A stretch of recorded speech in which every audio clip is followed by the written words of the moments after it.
Parties on Chelsea and Barrows, please go down to Judge Kaufman's courtroom, wait outside the door for court today. Running out for about 30 seconds.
I believed in the justice system, and that that's why we have courts and judges, to find the truth so that justice is served.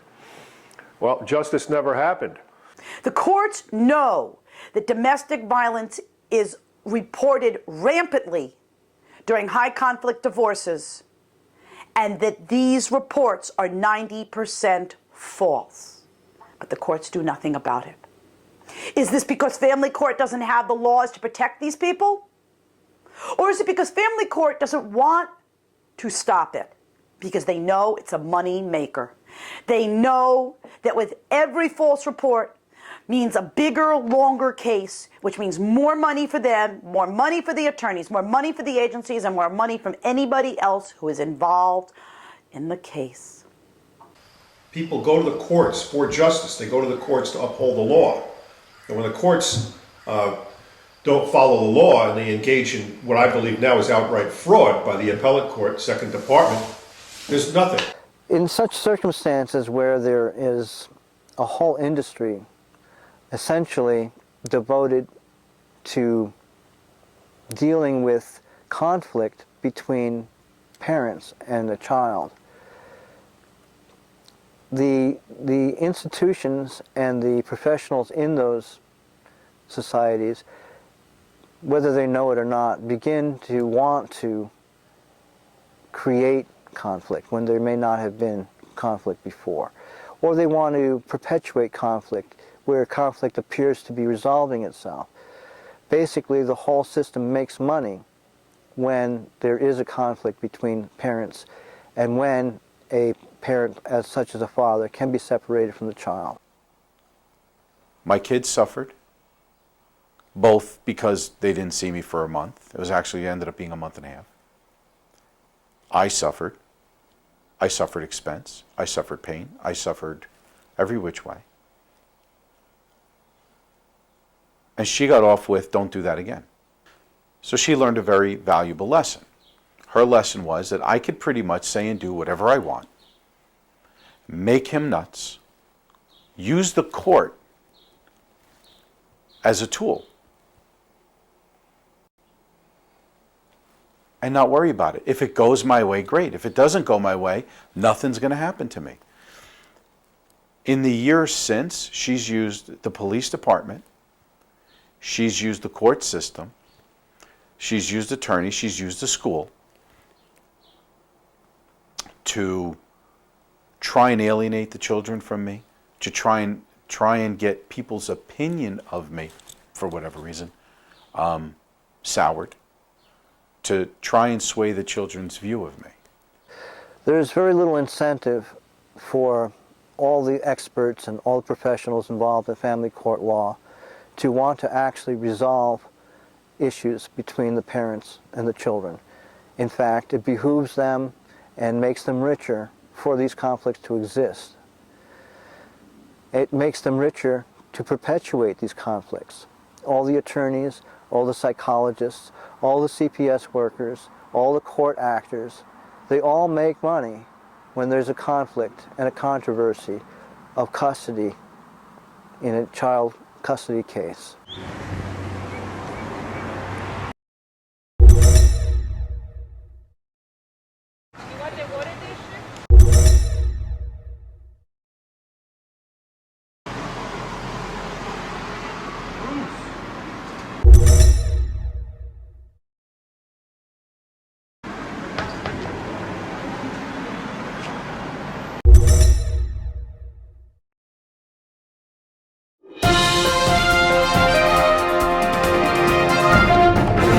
We're here today protesting at the Suffolk County Courthouse, 400 Carlton Avenue in Central Islip. And what we're protesting is the broken system, the family court system, the Supreme Court system. What we're here promoting, and I'm running for office in 2 years, is to get 50-50 custody as the norm. The way it's set up now is one parent wins and one parent loses. It happens to be that over 90% of the men end up losing. There are women who lose also. The problem is, for every woman who loses, it's 100% for them. It's a tragedy when a woman loses custody, and it's a tragedy when a man loses custody. Nobody should lose, because the only person who always loses is the children, and the only person who always wins is the lawyer. Today we're at the Suffolk County Family Courthouse, and we're protesting for shared equal parenting. And I have here with me, I have Jack Frost from Fathers and Families in New York. You can find it on fafny.org. Family court turns you into an ATM machine, and my ex-wife denied me custody of my son for my weekend visitation, as New York State calls it. My parenting time, she denied me because she said I owed her $134 in copays. Family court is set up to be adversarial. It's a winner-take-all.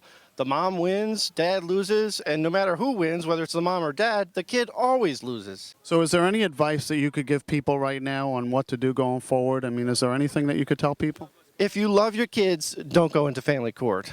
Mediate, work out an agreement that's best for you and your kids, and work it that way. Don't step into family court. As soon as you do, the judge makes the decisions, the law guardian makes the decisions. So many times I've heard mom and dad say, look, we wanted the law guardian to do this, or we wanted this to happen, but the law guardian said no, or the judge said no. You're opening your family to somebody else making decisions. Mediate, you make the decision.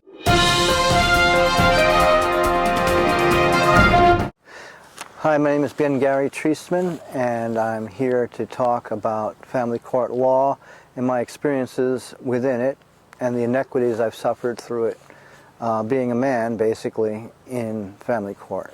I was just reading the newspaper today, USA Today, April 30th, 2012, and I was just looking at this article here, wondering whether police have made a connection between domestic violence and the economy going down.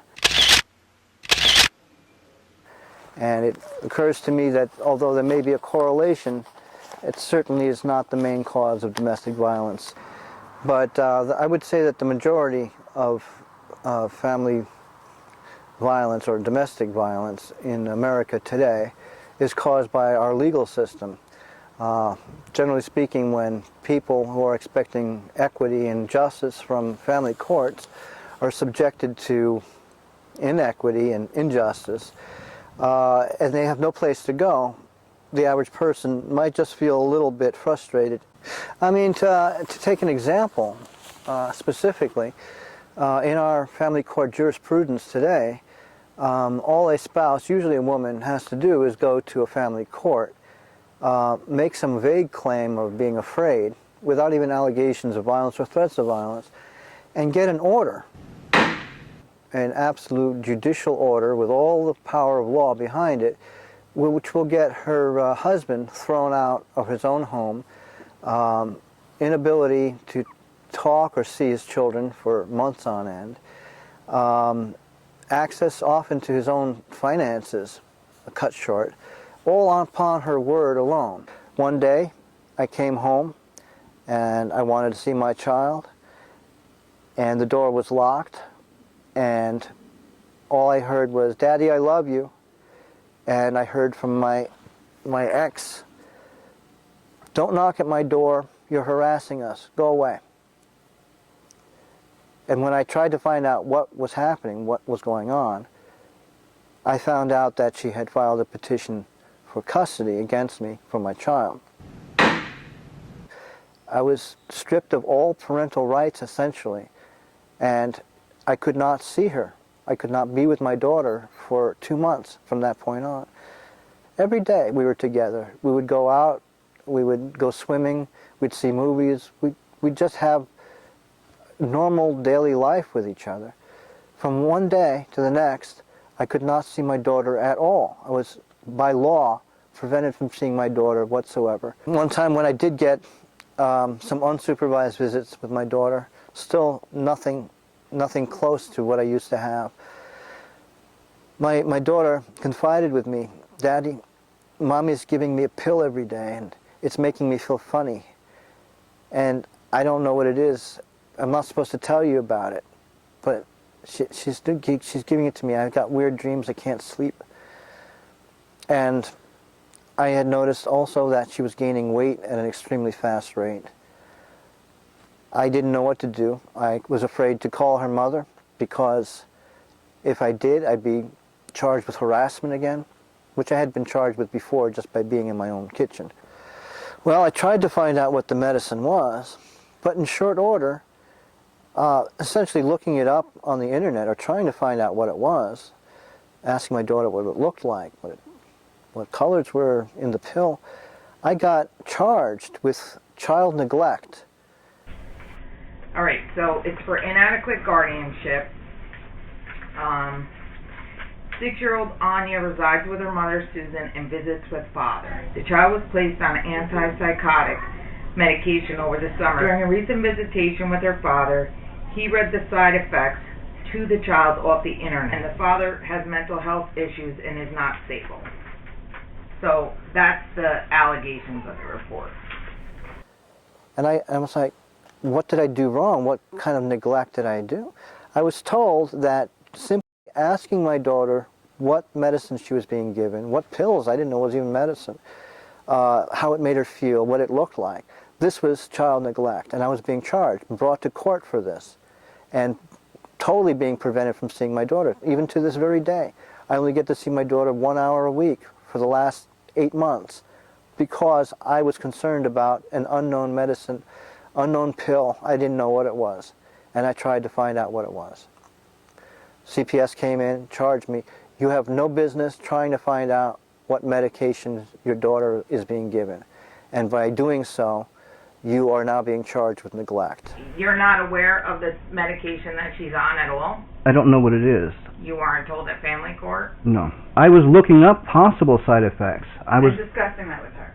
I was discussing with possible side effects. I don't know what it is. Of a medication, so possible side effects of medications, and not even being aware what that medication was. I told her I didn't know what it was, and I said, it could be this. Does it look like this? I'm trying to find out what it was by her observation. And what if it had just been a Flintstone vitamin? I don't know. She said... If it's not in your court orders, and the judge has decided that you are not eligible to have that information at this point. Biologically, she is my daughter, But legally, and I should have a say in the matter. But legally, the judge has decided that you don't have a say in the matter, that Ms. Cayley is the one that gets to make these decisions, and the judge has not ordered Ms. Cayley to have to give you any of this information. So legally, Let me just ask you're you, not entitled to it. Let me ask you a quick question. If a person were to bring their child to, say, a daycare center for 8 hours, don't you think it's incumbent upon them to tell the daycare center what medications that child might be on? No. Not at all. Do you think it was her mother's responsibility to at least let me know? No. No? Her mother does not have a court order that says she has to share any of that information with Whatever this medication is might have side effects. No. It might have contraindications for other medications. And then you would take her to the hospital, and the hospital would call her mother, because her mother is the legal custodian that has to consent to any medical care she would receive. So you don't think it was irresponsible for her mother not to tell me what medicine she's taking? No, I do not.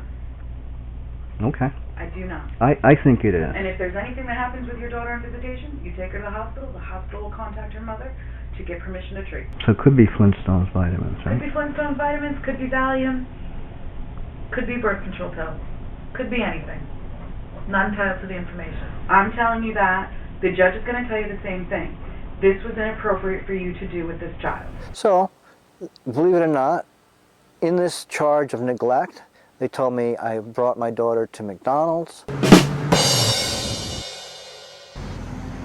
They told me that I was measuring my daughter's height and her weight, and this was also neglect, and I should leave it up to a doctor.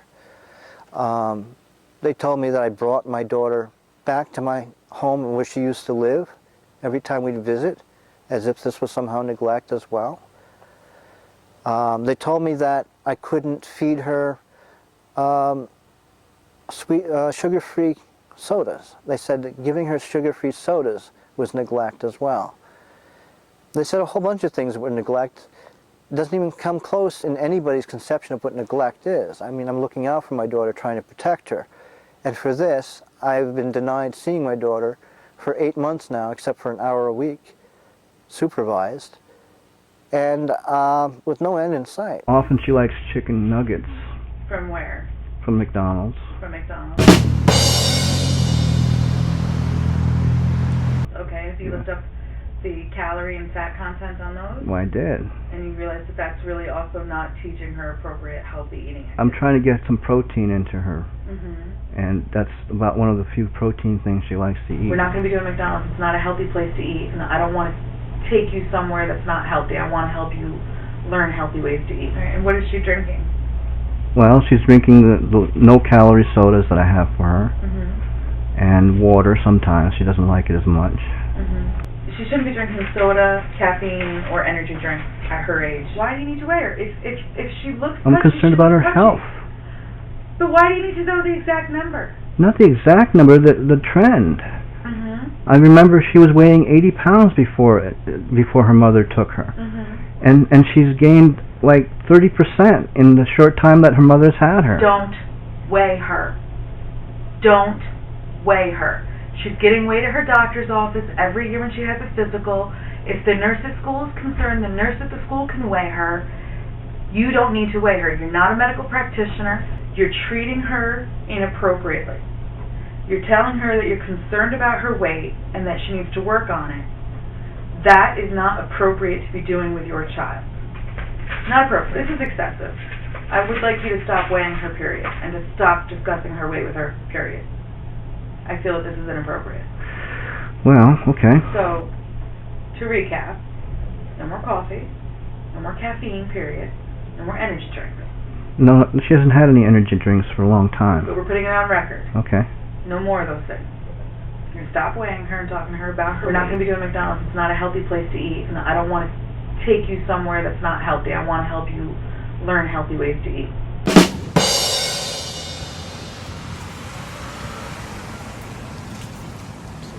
You're not going to discuss the medication with her. Okay. And if you have a concern, you're not going to question Anya about what your concerns are. And if she asks you things that are adult information, your response is, that's something for the adults to worry about, not for you, Anya. Okay.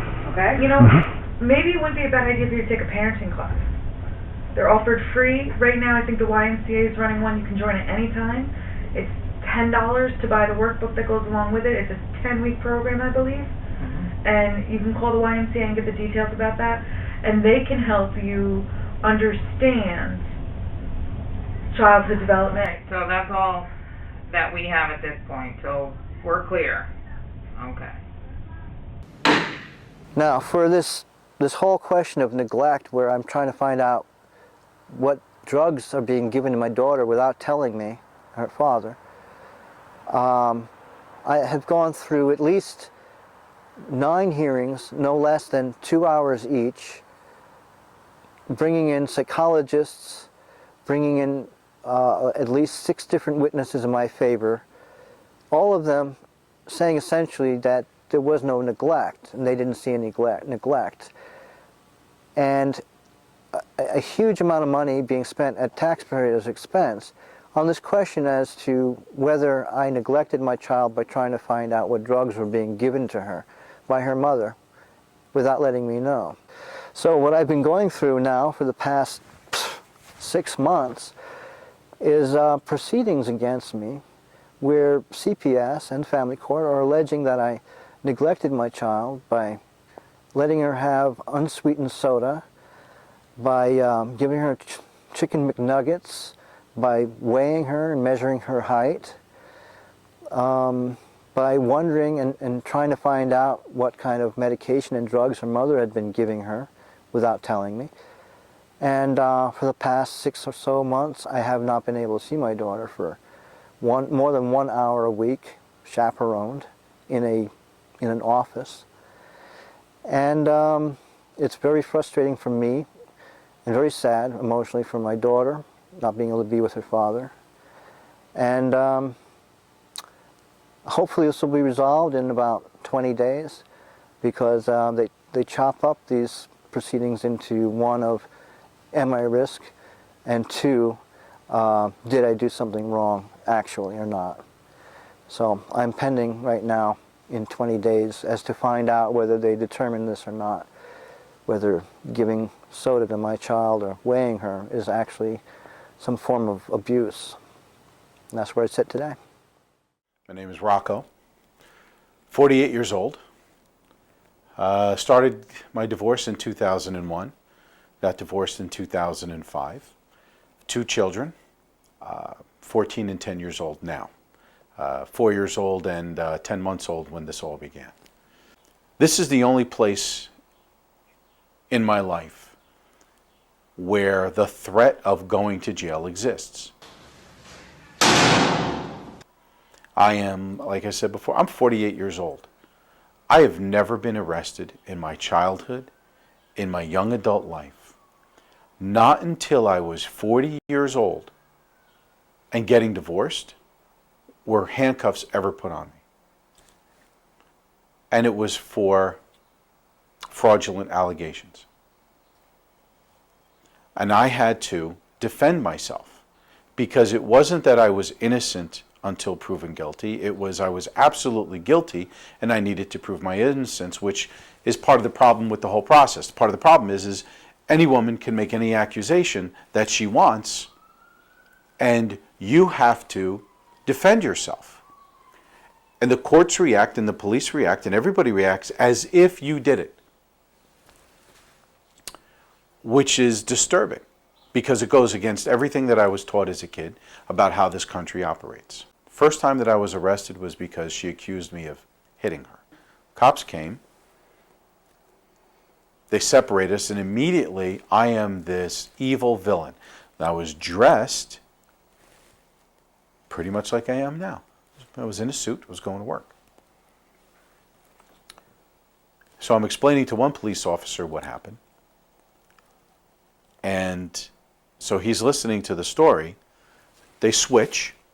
So the other cop comes out and he's ready to take my head off. She told them that I hit her and knocked her to the ground with my youngest son in her arms. And then that I grabbed her. And he didn't tell me this until after I told him my version of the story. Then when they got together, they realized that her version changed between the two of them. Mine was exactly the same. And they actually called in and to let the desk sergeant know that they really didn't want to arrest me.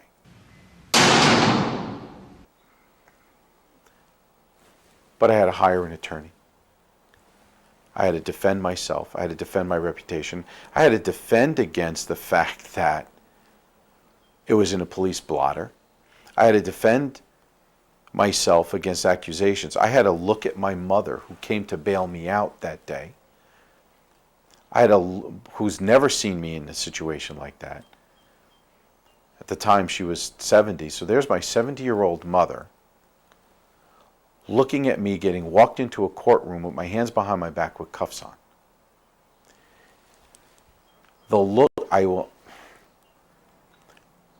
The hurt in her face, the disappointment in her face, the pain in her face, I think was greater than when my father died.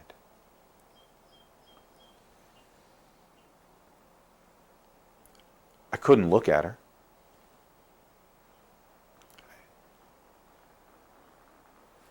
It was just one of those things that you don't forget. and you don't forgive. Near my ex-wife's house at the time was a Dunkin' Donuts. My usual routine would be stop at this Dunkin' Donuts before I went to the house to pick the kids up for school, because they were still on vacation. As I'm walking into the Dunkin' Donuts, it was a wintry day, and the glass was all fogged in, and I saw a little kid drawing pictures in the frosted glass. And I'm laughing to myself. I said, boy, that kid looks just like my son. I opened the door. It was my son. Both of my sons and my ex-wife. And she starts getting upset. Why are you here? Why are you here? I'm here to get coffee, like I always do, before I take them to school. You can't be around them, but I'm in a public place. She calls the police. I'm like, I don't understand what's going on. The police come. They separate us. Not that we were fighting or yelling. She just got upset and ran into her car, and the kids are crying. Again, benefit the children. Kids are crying. And the police questioned me, grilled me. Why was I there? I was like, what are you talking about? Why am I there? As if I was stalking or violating some court order.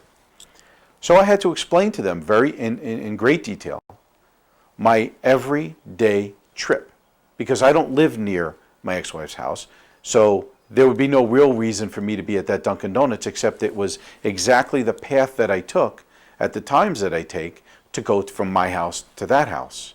I had my children taken away from me for over a month, and I didn't know they were taken away from me. She booked a trip to the Dominican Republic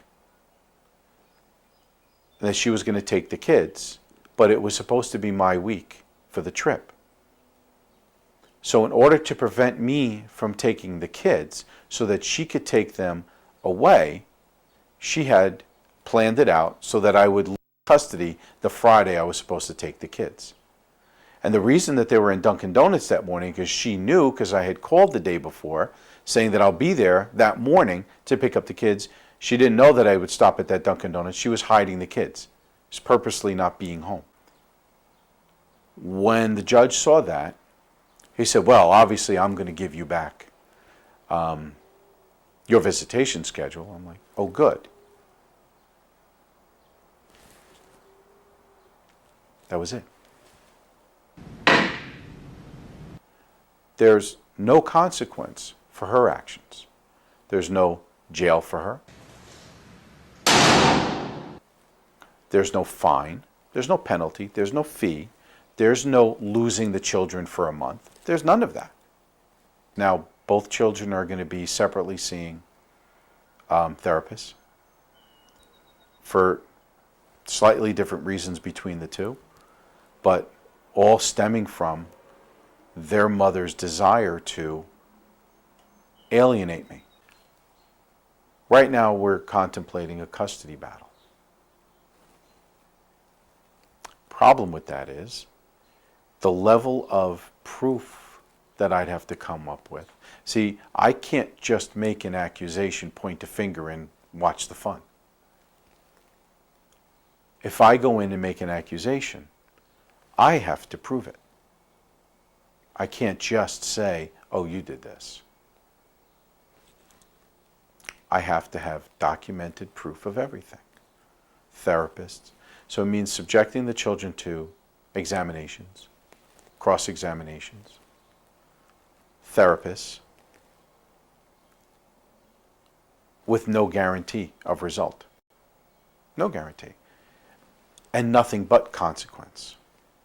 Because I know going in, if I point the finger of blame and I don't win, it will come back 100 times worse on me and them. So when people sit there and say, oh, well, you should just say this or you should just do that. You can't. Because you can't trust the system is going to look at you objectively. Two of my closest friends are divorce attorneys. And they're wonderful for advice. And they try and stay objective. And they tell you, you got no shot. I was removed from my house with an order of protection based on false allegations that I was bipolar, schizophrenic, violent, all of which were disproven in their entirety by thorough forensic testing. I had no idea that it was going to happen, and my now ex-wife had gone into court in what they call an ex parte hearing, where one person can go in and make a charge with absolutely no evidence or information whatsoever, nothing. It turns out that my now ex-wife has bipolar disorder, possibly schizophrenia, and other mental disorders, which were proven through a forensic test. Many times through the course of the marriage or relationship, my now ex-wife had pulled a knife on me on several occasions for no reason whatsoever. Also, this was in the court documents, that she is violent, she is abusive, and that my life had been threatened on several occasions. And again, the law guardian, the judge, the system collectively did nothing about this. I believed in the justice system, and that that's why we have courts and judges, to find the truth so that justice is served. Well, justice never happened. I wonder why they do this. Is there a gender bias? It appears that there is a very serious gender bias, even where the mother is violent. Well, in my case, where they did find the truth and they found out that the accuser was the perpetrator, they did nothing. I hold the judge accountable, I hold the law guardian accountable, and these people need to take a very careful look at what they're doing.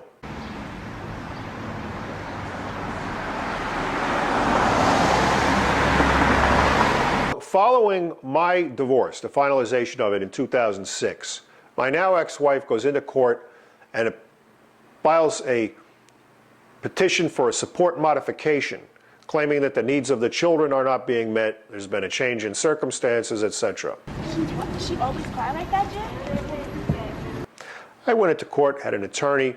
My attorney, everybody believed that it was a frivolous case. My ex-wife testified that she needed money for Nintendo games. She testified that she has swimming pool service, landscapers, lawn mowing service, vacations to Puerto Rico, etc. Certainly this is not a case where the needs of the children are not being met.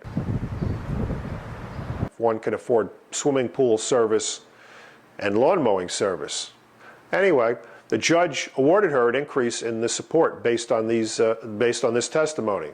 The case was filed my objection to the family court judge. The family court judge acquiesced.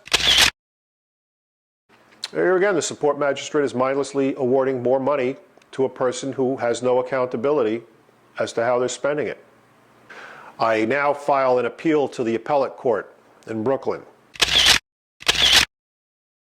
believing that this is the place of justice. This is where justice will be served. Nope, that did not happen. The appellate court now engages in outright fraud by claiming that there's documentary evidence supporting the original support modification, that the needs of the children are not being met. There's nothing in the case law anywhere that says that lawn mowing service or swimming pool service and things that are not directly involved with the children have anything to do with child support. The system's being abused by the custodial parents. It's being abused by the support magistrates and the family court judges. My name is David Tiska. I was in family court in 2008. I haven't seen my son since Judge Andrew Tarantino Jr. placed my son with 2 convicted pedophiles. I have not seen him since December 6th of 2008. I had a law guardian handling my case. Her name is Mirka Gonzalez. She laughed when I told her I heard news on the internet via Facebook that my son was murdered. She laughed and told me, make another one.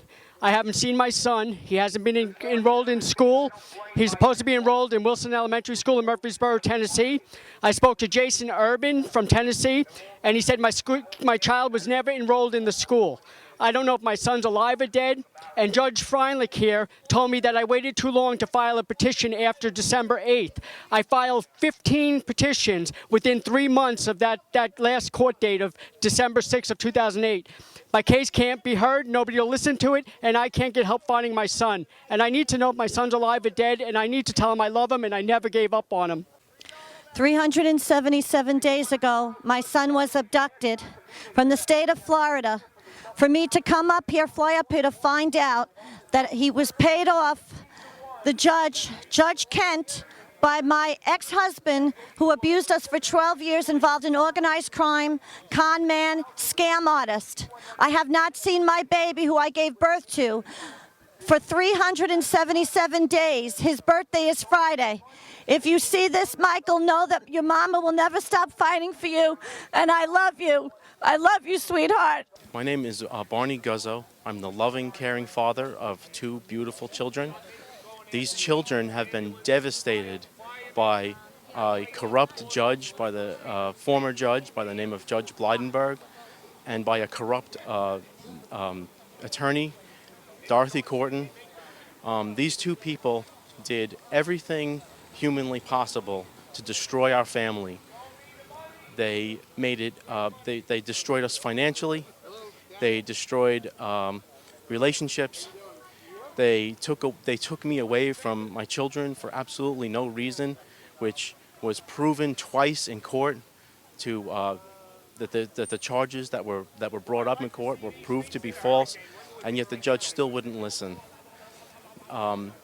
They took our home. Judge Blydenberg even went as far as to put me in prison for 6 months, illegally, and I had no way to fight this. It was impossible. The judge made it impossible to fight this.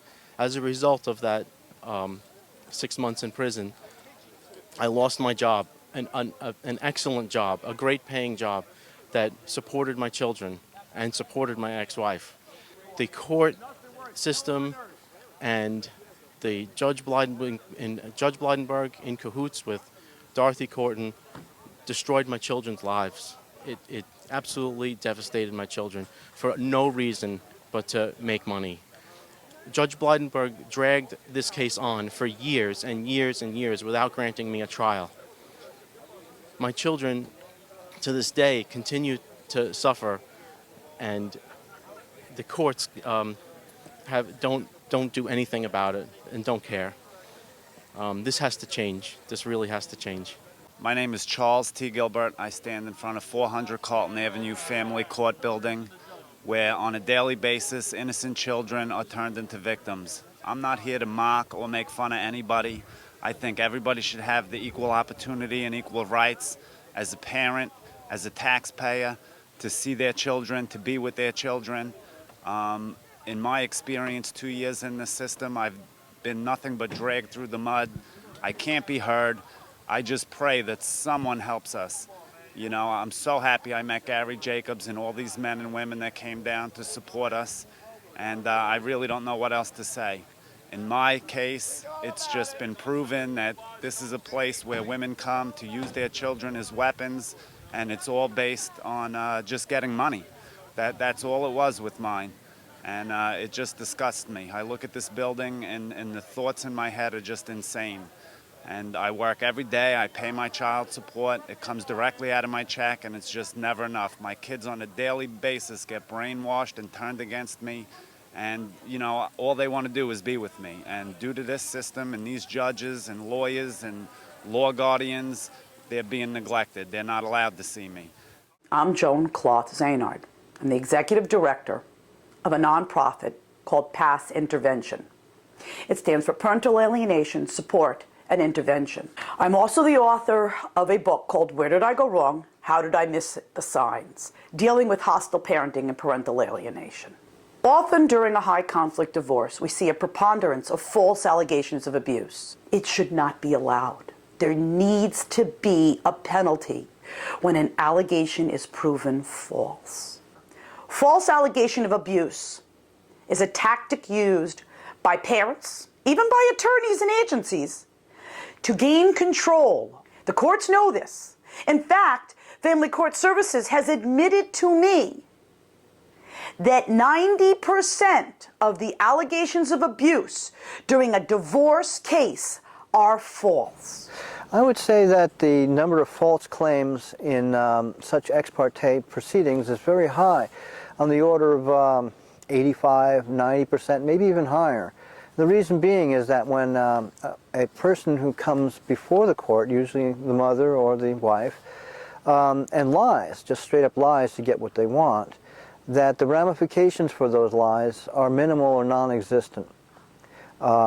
Very rarely are any persons prosecuted for perjury in family court. It's almost expected that, oh, that's what they're going to do. What do you want from us? And that right there encourages anybody who comes there first, essentially, to lie. Well, this is all possible, apparently. They've perverted the justice system in the context of family law by taking the concept of ex parte proceeding,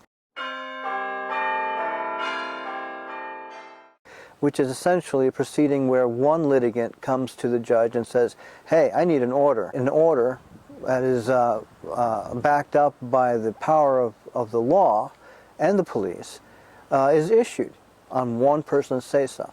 And this is so different than just about any expectation of normal jurisprudence in our normal court system today. One of the problems with ex parte hearings is that when it is found to be false, there are no ramifications, there are no penalties, there are no consequences, there are no sanctions against the person who has defamed and slandered the other parent. Perjury in family court scenarios is like not even considered much of an issue.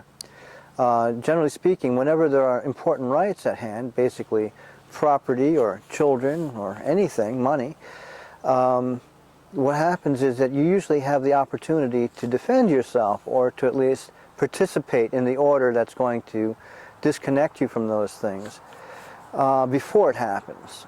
But in family court today, what happens is the usual routine is one person, usually the wife, mother, comes into court, makes a vague claim of being afraid or I don't want my husband to see our children, without any real allegations or true ones. And then what will happen is the court will say, okay, that's fine with me, and then sign an order saying this man is prevented from going to his own home and is prevented from seeing his own children and prevented possibly even from accessing his own bank account. It's just unconscionable, unethical, and just un-American.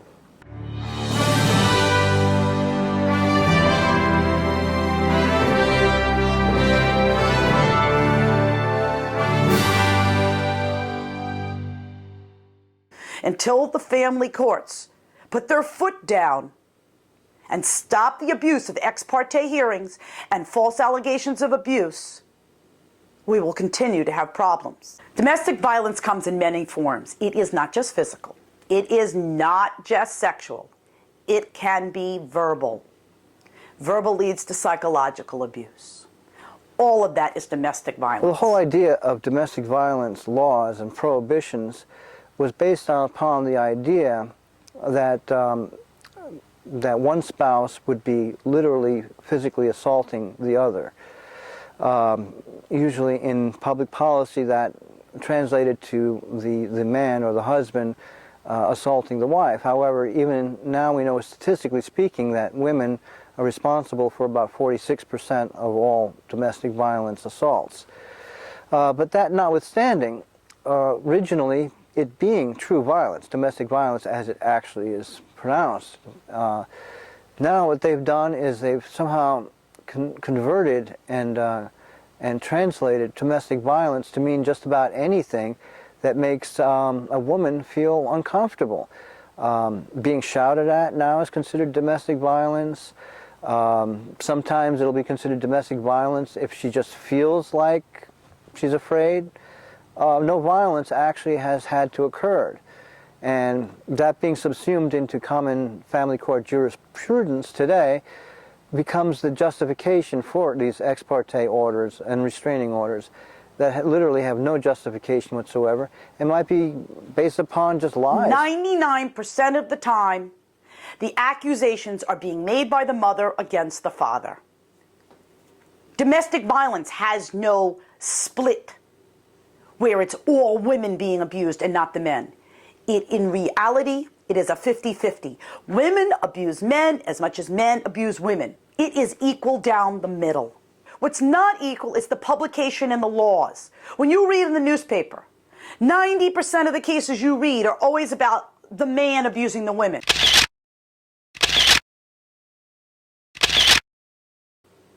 That's not true. But we never read about those in the paper. And then when we create our laws, they're not created to protect all genders and all races. They're only meant to protect women and children. Men often do not report domestic violence. So this actually causes our statistics to be skewed.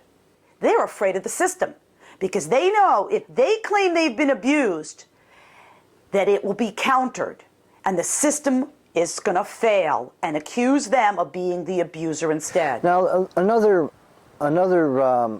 injustice that is usually perpetrated in family court, and I hate to use it in sexist terms, but that's how it generally occurs. Usually, the mother and the wife go to family court to get a petition, say, to get custody of the children. Now, theoretically, custody isn't just granted without a trial. However, what happens is, upon these ex parte orders, basically one person comes in, usually the mother, comes into the court and says, I want the kids forever. And the court says, well, you can't have them forever, but you can have them now. Based on an ex parte order, the father has no say in the matter. The mother is then granted what they call temporary custody, but full, total, and sole custody, temporary. The temporary is very rarely temporary because it starts out at no less than 10 months and then could go on for years. And by the time trial comes about, it becomes an issue as where the children actually would be supposedly better to stay. Would they be better to stay with the person they have been living with for the past year or more? Or would they be better to go living with the father who they've not possibly been seeing for more than a couple hours a week? So it becomes a self-fulfilling prophecy. Supposedly these temporary orders, I would say, almost intentionally subsume the children into full custody for the mother, as it becomes an issue. They've been with their mother for that long, and why shouldn't they continue being with the mother? And to add insult upon injury, during this temporary time, and in fact when permanent custody is actually put into place, there is the whole issue of child support. Theoretically, child support is supposed to be equally shared by both parents. However, they presume that the custodial parent is simply giving whatever money they have to the child, so they make no calculations as to how much that parent has to put aside for the child. What they do, however, is the non-custodial parent, usually the father, they make an assessment of his income, and then they make an arbitrary statement of 17% or more for the child of his income. That man has to pay the mother, not even the child in escrow, but directly to the mother for the child support. Whether it actually costs that much or not is totally irrelevant to the calculation and totally irrelevant to the judgment. Once they determine what your income is, you are then obligated, under penalty of imprisonment, to pay 17% of your income to the mother of your child without any accounting, without any proof that the money that you have spent towards the child actually reaches the child and is paid for the child's upbringing and upkeep. Now, then you would think that child support is a good idea, and probably it is. It is a good idea. A parent who gets a child certainly should have some obligation to raising that child and paying for whatever it costs to raise the child. However, the way it's been perverted in our jurisprudence, our family court jurisprudence today, is it's not just a good idea, it's the law. And it's a law that's backed up by imprisonment, fines and imprisonment and forfeitures. If for some reason you're not making your payment. Now, I'll say it this way. Are there fathers out there that are purposefully not paying? Sure there are. Of course there are. Are there more fathers out there who are having a hard time paying? Yeah. Why? Take a guy like me. I'm a commission salesperson. Because that's where you're going to earn a six-figure income. No doubt about it. Problem is, You don't always earn that six-figure income. It's not a steady flow of cash coming in. There's a lot of hours. I right now am basically working 7 days a week. 12, 15-hour days. Because you always need to be available in case somebody says, hey, meet with me.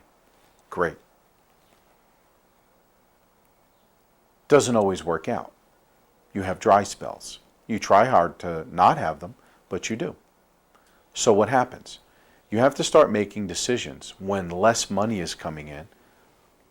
Who's getting paid? Who's not getting paid? Who can afford to wait a few more days?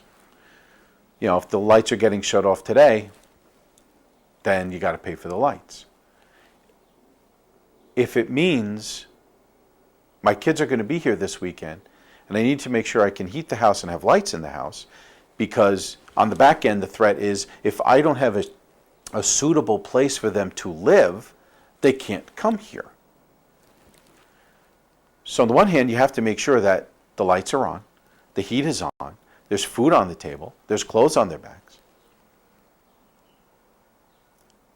But if you only have enough money to do that,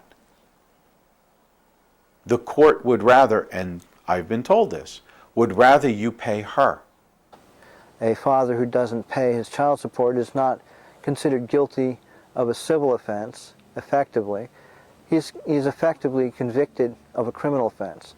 Debtor's prison was outlawed hundreds of years ago, and yet here we have debtor's prison occurring every day, with fathers being imprisoned for not paying child support.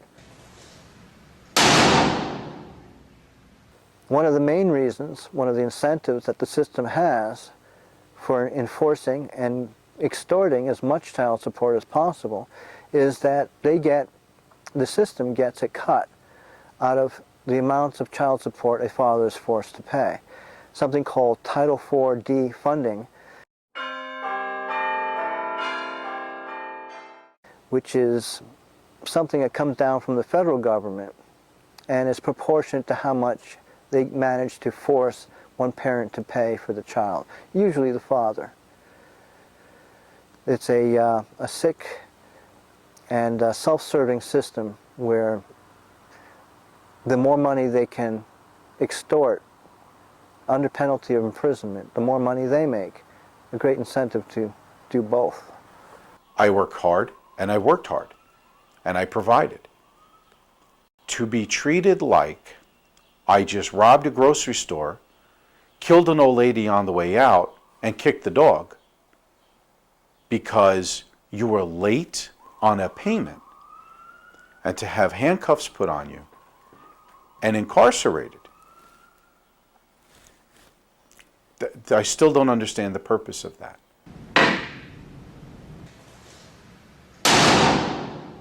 When a man finds himself unable to pay child support, not only do they do all those things, but they also can take away his driver's license, his professional occupation licenses, such as his legal license, his medical license, contracting license, any number of licenses that are required by a person to practice his business in a state and to make money in order to make child support payments. Lacking that, how is a person supposed to make the child support payments when they start stripping them of every capability to do so? Fair and equitable distribution does not exist in New York State. Accountability on the part of the mother receiving money does not exist. There's nothing in the system that says, tell us what you spent. At least if you got food stamps, they make sure you're not buying beer or drugs with it. She can, and this is what I was told, she can go buy fur coats, she can buy crack, she can buy whatever she wants with the money that you give her. There's nothing you can do about it. That needs to change. If you're going to stick me and other fathers for heavy amounts of money, there should be accountability where that money goes. Otherwise, I should be allowed to pull the money. Probably what's different for me than some other guys is that my children are, in one sense, children of privilege. I don't come from money. I never did. Hard-working family. My father cut grass. My mother was a seamstress. That's it. And they did very well for what they did. My ex-wife came from money, and not a little bit of money. So there's wealth and privilege on that side. She lives in a $2 million home with an in-ground pool that she put in after the $2 million. One of the best areas in Westchester. Best school system. Everything's there. There's no fear ever, if my payments stopped today, that those children would suffer 1 ounce of pain. Not one. There's income. There's wealth. There's a living maid. There's probably $300,000 worth of automobiles in the driveway. It's nice. I am accountable for everything. Every time I go to court, I have to fill out a net worth statement. So I have to disclose, whether I want to or not, everything that I do with my money. How much I'm paying on either rent or a mortgage and gas and food for the kids and dry cleaning and laundry and video games and movies. I have to account for every penny that I earn, and I earn it.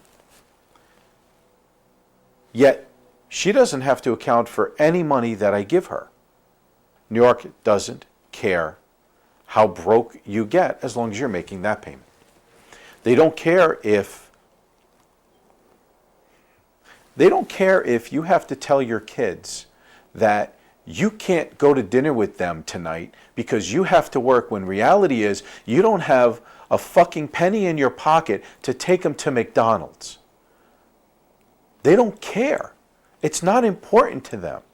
So that goes back to, where is the best interest of the child? Isn't the best interest of the child to make the payment of the system equitable and fair? Or is it just, let's give her as much money as possible, let's destitute as many fathers as possible, oh, and then we could put them on a website and call them deadbeat dads? My kids used to tell me that that's what their mom used to refer to me as to her friends. Oh, he's a deadbeat dad.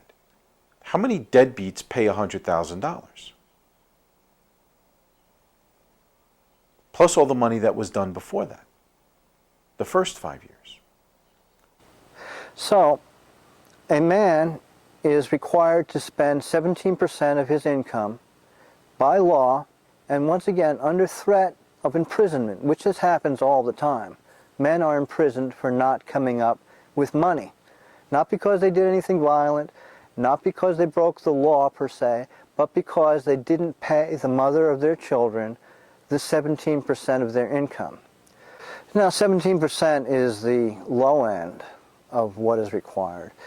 If there's 2 children or more, it certainly goes way beyond 17%. That's only if there's 1 child. And once again, there are no accountings. There is no requirement for the woman who's receiving these child support payments to ever prove what she did or didn't do with the money. There is a complete lack of requirement, lack of any information as to what happened to the money, even though it's called child support. In effect, it's not child support at all.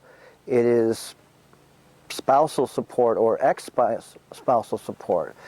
There's just no proof or requirement by law to know what happened to the money after it was sent. Now, when we're talking 17%, 25% or more as base child support, we're not including other court-ordered mandates, again, which the father can go to jail for by not providing. We're talking about summer camp, we're talking about medical, we're talking about daycare. All these things are on top of this base amount of 17%, 25% or more of the father's income. If I didn't have to spend money for a house, if I didn't have to spend money for bicycles or Xbox games or any of that, I'd still pay the 25%. But I do have them, so I do have to spend that money. So now between the federal government and that, 50% of my income is gone. Right off the bat, without even trying. More than 50%. So that leaves me with half of what I make, less than half of what I make, to do all the same things. To put food on the table, clothes on their back. Doesn't work. The math doesn't work. It never adds up. It never does. So I have to live at a lower level to survive. And of course, we're talking about domestic violence and the correlation between that and the economy. Well, what about the personal economy of a father who may be totally financially decimated by these court orders that demand significant portions of his income, his disposable income, that he has to put towards rent, that he has to put towards food, basic necessities that he cannot afford. Being put between a rock and a hard place, some men will simply snap. The courts push you, the attorneys push you. The attorneys increase the animosity. The court creates the frustration. And from my point of view, because I guess I was the target, it creates more anger. So the potential for violence is absolutely greater. You can't tell me that this system doesn't promote violence. Often a father is expected to go to anger management classes. Very often also the father's not particularly having a problem with anger, except the frustration that the circumstance and situation has put him under. It's not pathological anger or frustration that he's feeling, rather legitimate situational frustration. If he didn't feel frustration under those circumstances, then you might wonder how sane he is and how he's able to handle reality. A little bit of frustration given the circumstance and a little bit of anger given the circumstance is not sick, it's not wrong. It is just a normal reaction to being completely cut out of any sense of power or any sense of being with one's child and being eviscerated of all one's money, essentially, and involvement. Some people, in fact, there was a fellow named Thomas Bell who immolated himself in front of the family court by dousing himself with gasoline and setting himself on fire with a suicide note basically saying, I was forced to do this by the family court. I didn't have enough money and they were going to send me to jail.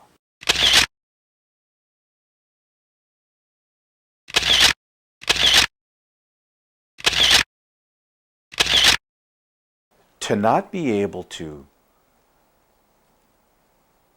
pick up your kids for an hour and take them to McDonald's, a movie, a restaurant, and have chicken fingers and a hamburger.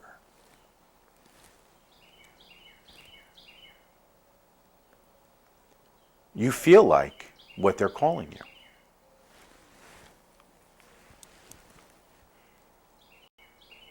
I've done everything that I can to make sure that doesn't happen, but that happens.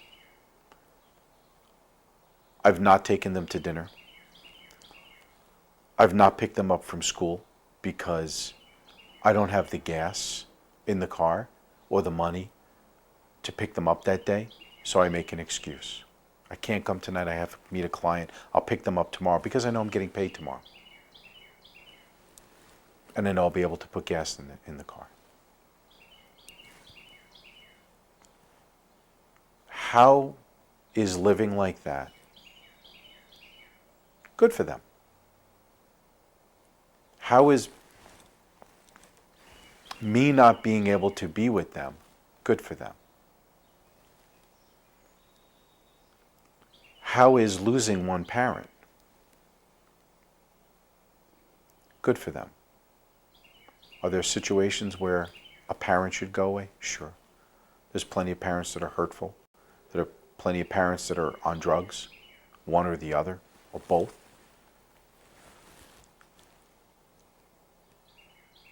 But if you have two parents that love their kids,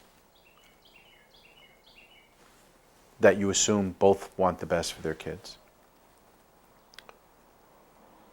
that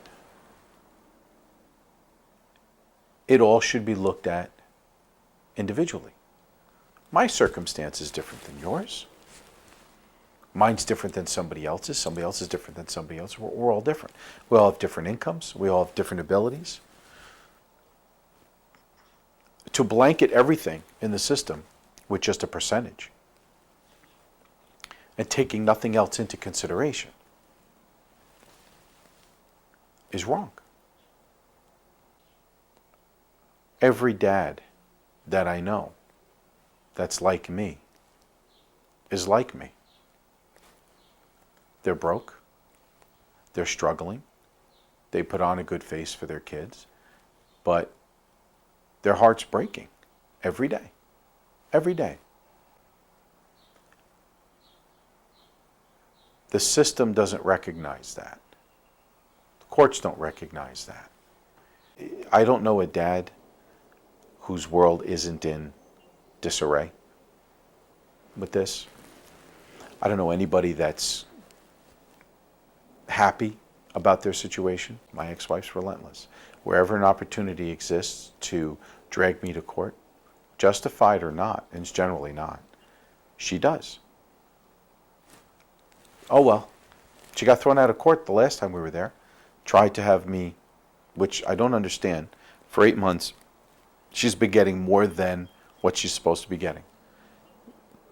She files a complaint in January that I'm not paying. I work at a job where they take the money right out of my check. I don't write a check to support. They're taking above $850 above the agreed upon amount to pay back liens, judgments. There are no arrears, there are no current arrears. So I'm trying to figure out, why am I going to court? For a willfulness hearing, which potentially, it says in big letters, you know, if you don't respond or if you're found guilty, you can go to jail. Go to court, spend hours of your day preparing the day before, getting all of the information and documentation together that they want, to sit for 3-4 hours waiting to go in front of a magistrate, just to spend 5 minutes when they realize that there's no reason for you to be there. And she's not told, this is frivolous, this is silly, this is unnecessary, you'll be in serious trouble if you do this again. The judge was actually looking for her to come up with something. The magistrate, I'm sorry. It was, why are you here?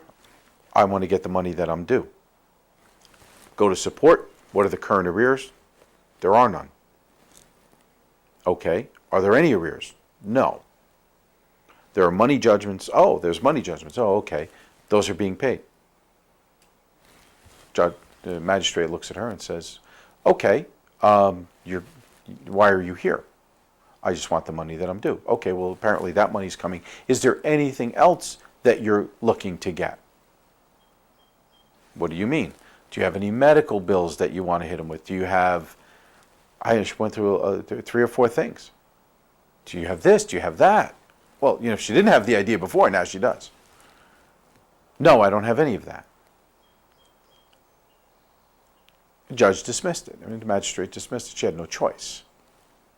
She couldn't find anything to throw in front of me. And she explained to her very politely that if there's something that she wants to bring in, this is what you need to do. And have it prepared this way. And then we'll present it, and I'm sure we'll find a way to get him to pay. At no point did anybody say to me, I'm sorry, we wasted your time. She'll have to pay for your attorney. She'll have to compensate you for your time here, away from your job. No, it's, oh well, we'll see you next time. Better luck. That's the system here. There's no balance, there's no equality, there's no justice. Everybody has their agenda. And the only time you get out of something is if it doesn't meet the agenda or it's too glaring and they really can't do something too stupid because they want to keep their job. So every once in a while, you win. I guarantee you, mark my words, it is the end of April. By the end of the summer, there'll be another summons in my mailbox for something.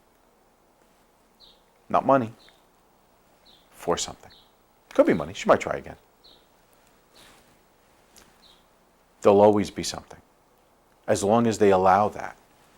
As long as they allow them to act irresponsibly. As long as the magistrates and the attorneys have their personal agendas. As long as support doesn't care about you.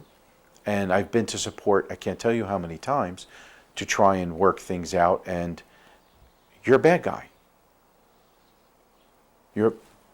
You're a bad guy, period. They look at you with disdain. They look at you with disgust. Like if they could scrape you off the bottom of their shoes, they would. And I sit there and I say, I know I make more money than you. I know I drive a better car. And I know I pay my bills. So how am I, in your eyes, a piece of garbage? Well, because the system says I am. Okay. That's what they want. And there's a lot of fathers that just succumb to it because it's overbearing. It's overwhelming. There's a lot of it. And some guys can't fight it. And they just cave in and fall to it and become exactly what they want them to be. And there's probably hundreds of guys in jail right now that don't really need to be there.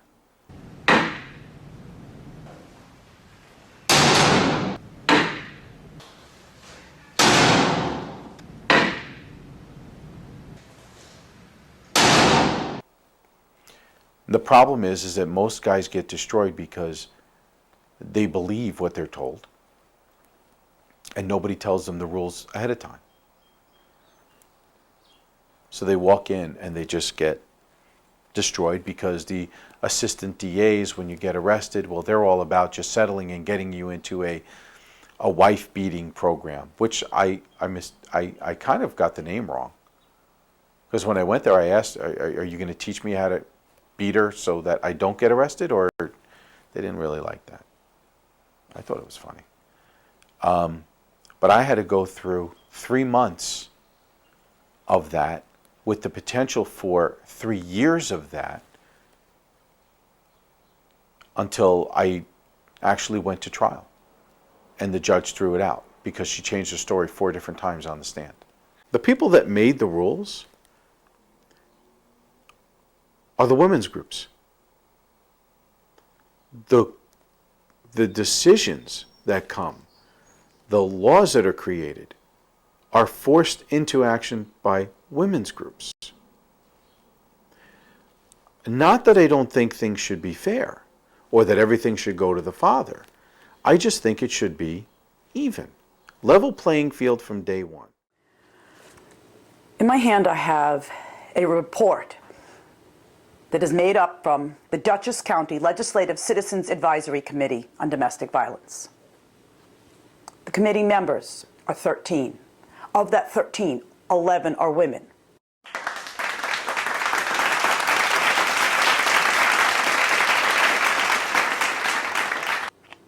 Sadly, this is a very flawed report. To begin with, this report claims that it is a legislative committee made up of citizens. Yeah, they're citizens, all right. Every one of them works for some agency within the state government. They're either in the district attorney's office, the family court, or the sheriff's office. This is not an unbiased report. This is anything but a citizens advisory group. A true citizens advisory group would have citizens outside of the government realm. On page 4 of this report, which is just one of many pages, It clearly states that throughout the report, women will be considered the victims and men will always be considered the offenders.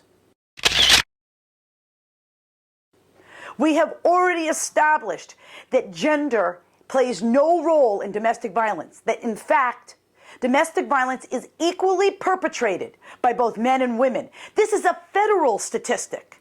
Yet this report is based solely on domestic violence against women and helping women only. Unfortunately, when it comes to reporting of domestic violence, women are more likely to report it than men. Why? Well, there's no support for men. If they report domestic violence, it is turned around and they become the one being arrested. Why? Because of reports like this. Here on page 9 we have the goals of the project are to enhance the criminal justice response to domestic violence, to monitor compliance of defendants. The only defendants they're listing are men. Next goal, to increase accountability of batterers and increase safety of women. What about the safety of men? Why does this report not include men as victims? In the third goal, to enhance safety and coordination of services to women. Everything is about punitive damages against the men and what they can do for the women. This in itself makes the entire report flawed. In fact, it clearly states battered women's services. This report, what it does is gives them carte blanche, meaning them being women, to file ex parte hearings and motions, to have men thrown in jail.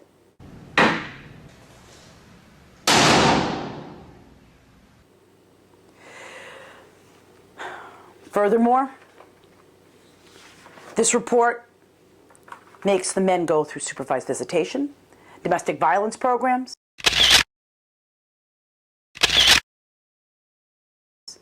everything is pointed at fixing the men.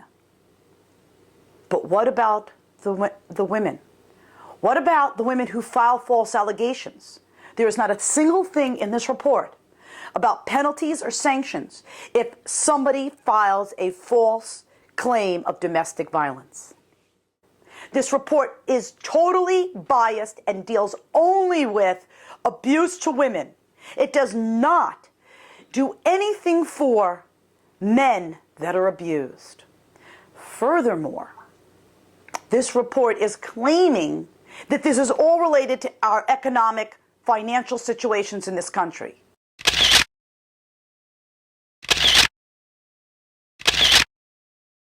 Not true. This issue of domestic violence has nothing to do with the economy and everything to do with the way our laws and legislation are written biasly in favor of women, with no penalties and no sanctions for false allegations and false reporting of abuse. Ultimately, every one of the goals of this report is aimed at destroying men. We've already established that domestic violence knows no gender, that it is perpetrated equally by both men and women. There is no equality. The reality is these laws need to be based on the fact that domestic violence knows no gender, knows no type, knows no color. What about the men? My ex-wife accused me of bipolar disorder, schizophrenia, and being abusive, all of which I had disproven. The judge, Samarco, the law guardian, Kelly Myers, and the system collectively did nothing about it after I exonerated myself through forensic testing, and I further proved that my now ex-wife has bipolar disorder. And she got custody of the kids. And she has custody after making false allegations. Yeah. And there's no proof, and there's no search for the proof, or anything like that. No, there's no search for the truth. There's no careful analysis of what's going on. It's all a matter of procedure and endless. So in other words, you become a statistic Right. that then the Poughkeepsie Journal can then focus in on, and everybody can make a story. And you're one of the statistics, and you're probably one of the bad guys. Right. Because just because you're a guy, you're Right. one of the bad guys. Right. Huh. Propaganda. All propaganda. Overzealousness of Yeah. so-called domestic violence. I had knives pulled on me. My life was threatened. My wife told me one day she's going to get a shotgun and shoot the F out of me. And it was in court documents that I was threatened. She threatened me with a knife. And then nothing ever happened to her. And the judge did nothing. Right. Absolutely nothing. Isn't that a shame? Somebody goes in and they're afraid for their life or something, and they go to the second floor of the family court building. That they actually put together the petition to go to the court, okay, for the family court, for the judge to make a decision. Do you think that they egg them on a little bit when they make up those petitions? Oh, certainly. Yeah, certainly. In my case, it looks like they egged my ex-wife on and enhanced what she had to say. And so in other words, they could have actually been steering them or putting information steering in and to the putting information petition. in her head, causing them to believe things, believe it or not, that aren't true. Probably things that she may not even thought of herself. Right. Parental rights are a basic human right, a human rights violation. If you take someone's child away from them based on false allegations, that's a human rights violation to the child first and then the parent secondly. And that's what we have here in the United States right now. A family court system that is completely out of control. It's abusive to people. False charges are regularly filed. The courts are acquiescing or facilitating the false charges. They do nothing when they find out that they're disproven or there's no factual basis for them. And that is completely against the American way. If you've ever been confronted or had an opportunity to experience your child being taken away from you for absolutely no reason, that could drive, I would certainly say, some people crazy.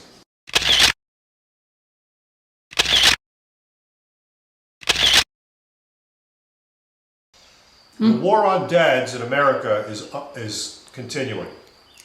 So you really think it's a war on dads, huh? It could be a war on dads, or it just could be a way to support the family court industrial complex. Through that Title 4D money that they get from the federal government. If they were concerned about the children, they would encourage parental involvement from both parents, and they would not discourage the one-parent household or giving sole custody or absolution of custody to one parent or the other. They would strongly advise and encourage parental involvement from both parents equally. You sound like a very dedicated father. Sure. I mean, you're very emotionally involved. I've seen you involved with your children.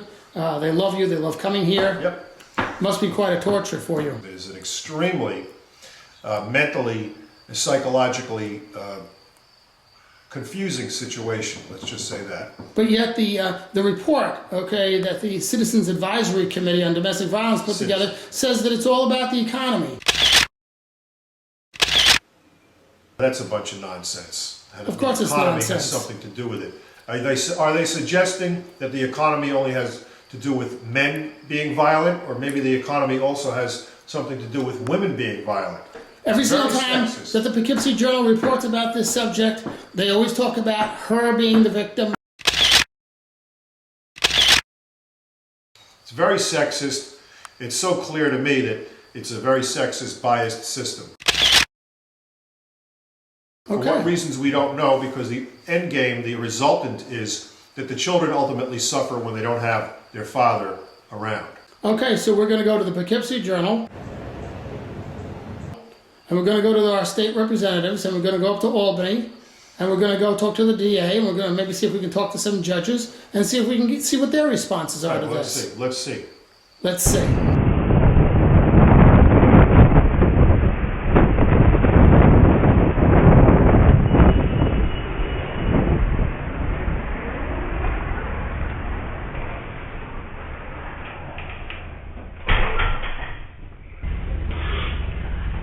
Hello. Hello. How are you today? All right. Remember I was here about 5 times? He doesn't want to do anything with you. Remember I was here about 5 times? He doesn't want to do anything with you. Remember, I was here about 5 times. He doesn't want to do anything with you.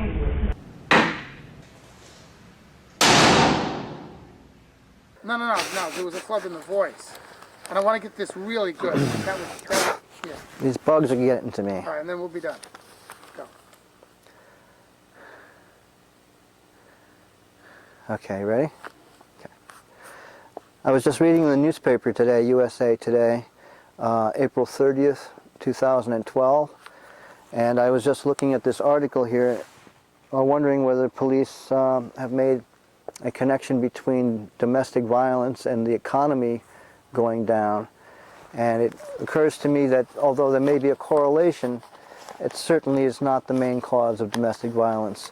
I think domestic violence is probably engendered and made much worse by the family court system, which frustrates both spouses, both people who come to there, and force them into such frustration that they have nowhere to turn, no one to complain to, and many people just lose it. Excellent.